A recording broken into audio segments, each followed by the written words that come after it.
Sa muling pagtatapat ng mga pares, ang pares ni Sandrex at Melina ang nanaig at nakabalik sa Top of the Clash.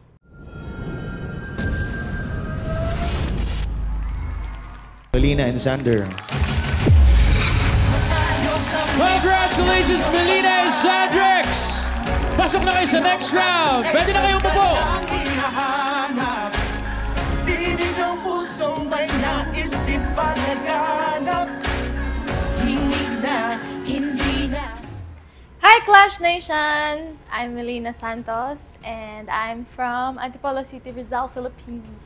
Okay naman, pares kontra pares was unnerving. Grabe yung kaba. Kasi nung pagkasalang namin doon, grabe na agad.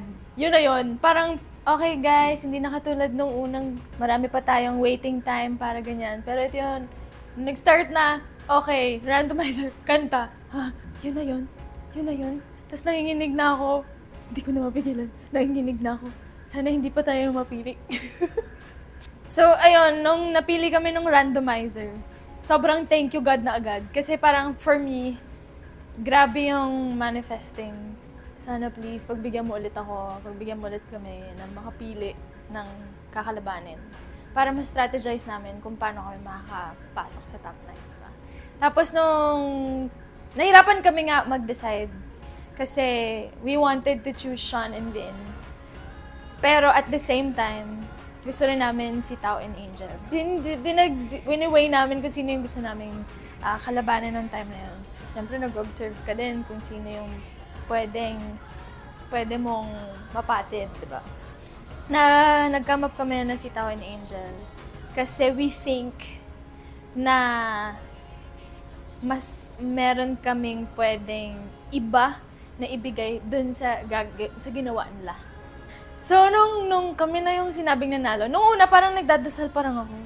Hindi ko naririnig yung nangyayari. Basta sabi ko lang, oh my God, oh my God, oh my God, oh my God. Kasi yung kaba ko nun, nung pinapanood namin si Tao tsaka si Angel, parang sabi ko, oh no. Oh my God, tama ba yung choice namin? It's also one of the bravest things that I did. One of the bravest decisions na I decided on. Yes! Tapos nung kami na yung nanalo, sabi ni Sandrex, sabi ko, oh my God, oh my God. Sabi, yes! Sabi ko, bakit? Bakit? Tayo na nanalo? Ha? Ano na? Ganun, parang sobrang na-overwhelm ako. Tapos nung time na yun, so sobrang dami nung nangyari before nung kami. Iyak ako ng iyak sa mga resulta ng mga ibang teams. Pero nung nasa amin na, parang it took time na mag-sink in. Tapos nung umupo na kami, parang doon ako na, ha? Kasama pa rin ako? Oh, amazing! Tapos naiyak na ako. Again, this is Melina Santos from Antipolo City, Rizal, Philippines. And thank you so much, Clash Nation! Bye!